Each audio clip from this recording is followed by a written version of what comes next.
le temps est venu de passer la main à une nouvelle génération. Voilà donc ce que nous disent nos leaders spirituels. Ont-ils tous tort?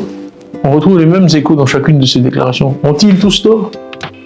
L'Ivoirien que je suis, le musulman que je suis, n'a aucune hésitation à citer abondamment la conférence épiscopale ou la Fédération évangélique de Côte d'Ivoire. Les sentiments que nos frères chrétiens expriment ici sont partagés, je le sais, par beaucoup de musulmans. Nulle religion n'a le privilège de la vérité. Et je salue sans hésiter la vérité et la sagesse d'où qu'elles viennent. Merci donc à nos frères chrétiens, catholiques et protestants, de montrer la voie sur ce point. C'est dans un œcuménisme bien compris et bien vécu que nous bâtirons une Côte d'Ivoire en paix et prospère. Et cette paix, elle profite à tous. Et de même, la violence affecte tous. Une balle qui siffle ne saura jamais faire la différence entre un musulman, un catholique, un protestant, un animiste, un évangéliste ou un athée. Et donc, il y a exactement un an, le 7 août 2024, dans mon message, je disais « La Côte d'Ivoire de demain doit définitivement tourner le dos à ceux qui nous ont divisés et continuer à nous diviser. » Alors que nous nous rapprochons de 2025, disais-je en 2024, je crains que des leaders essaient de nouveau de nous entraîner dans la voie du conflit et de la violence. Le président Houphouët-Boigny nous a laissé en Côte d'Ivoire une culture de paix, de dialogue et instrument essentiel de recherche permanente de consensus. Il a bâti une Côte d'Ivoire unie, dont les fondations ont pris appui sur notre devise « Union, discipline, travail ». Nous ne comprenons pas ce que nous vivons aujourd'hui.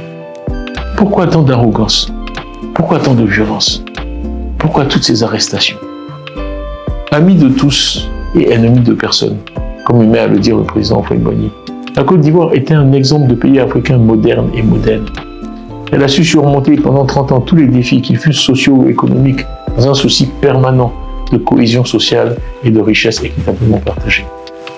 Cette Côte d'Ivoire était forte de sa diversité, dans une philosophie bien comprise de l'union qui seule fait la force. Ivoiriennes, Ivoiriens, mes chers compatriotes, à la veille de l'échéance cruciale du 25 octobre 2025, force est de constater qu'il règne dans le pays un profond malaise. Le PDCI-RDA, quant à lui, est porteur d'un projet social, économique et politique qui met avant tout l'accent sur la personne humaine, le capital humain, les femmes et les hommes de ce pays. Un projet qui fera régner la paix dans un pays de tolérance, un pays fier et riche de sa diversité, et qui offre à ses enfants, où qu'ils naissent sur le territoire national, quelle que soit leur origine sociale, religieuse ou ethnique, leur chance. Le PDCI-RDA a soigneusement écouté, depuis 18 mois, ce que veulent les Ivoiriens et a développé un programme basé sur ces attentes. Sans être exhaustif, que veulent donc les Ivoiriens? En cette année 2025, la première chose qu'ils désirent, c'est le changement, l'alternance, mais sans violence. Le changement, l'alternance, mais sans violence.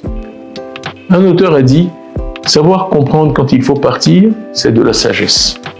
Être capable de le faire, c'est du courage. Pouvoir partir la tête haute, c'est de la dignité. » Nous avons aussi été à l'écoute des jeunes. Avant tout, ils ne veulent plus vivre dans la hantise du chômage. Un véritable fléau pour eux. Ils rejettent formellement un système moralement corrompu et en déclin. Ils veulent un débat ouvert, sans crainte d'arrestation, et des élections où ils auront un véritable choix. Ils veulent se donner le droit et les moyens de déterminer leur propre avenir en choisissant des responsables intègres et qui prêchent par l'exemple.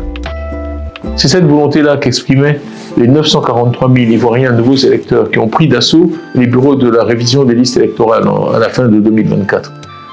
Des centaines de milliers d'Ivoiriens étaient prêts à s'inscrire dans le cadre du révision des listes électorales 2025 qui, leur dit-on maintenant, n'aura pas lieu. Pour la majorité de notre population, les femmes, quant à elles, elles attendent un pacte social nouveau qui leur offre l'opportunité d'une participation plus active à la dynamique économique de notre pays, qui assure la santé et l'éducation de leurs enfants et leur donne les moyens d'une véritable indépendance, d'une véritable autonomie financière et juridique, seule garantie de leur dignité. Quant aux petites et moyennes entreprises, les PME, mais aussi et surtout le secteur informel auquel je tiens beaucoup, qui est l'essentiel de notre économie, ils espèrent un cadre nouveau, sans corruption, sans administration tatillonne, sans tracasserie administrative, et une économie pilotée par des entrepreneurs nationaux ivoiriens à succès. Nos paysans, quant à eux, ne veulent plus supporter des impôts et des taxes élevés sans en ressentir les bénéfices dans leur quotidien. Nos fonctionnaires attendent de l'État de meilleures conditions de travail, un profil de carrière clairement déterminé et des opportunités. Pas des mesures salariales ponctuelles à l'approche de chaque élection. Les opérateurs étrangers, quant à eux, seront toujours les bienvenus, bien sûr. Ils prennent une part essentielle à notre développement. Mais ils veulent une économie sans corruption et une justice impartiale pour qu'ils puissent investir en toute quiétude et sérénité. Nos magistrats, essentiels au bon fonctionnement de la société et de l'économie, ont besoin de liberté sans interférence du pouvoir en place pour dire le droit et faire que le citoyen ivoirien sente tous ses droits protégés.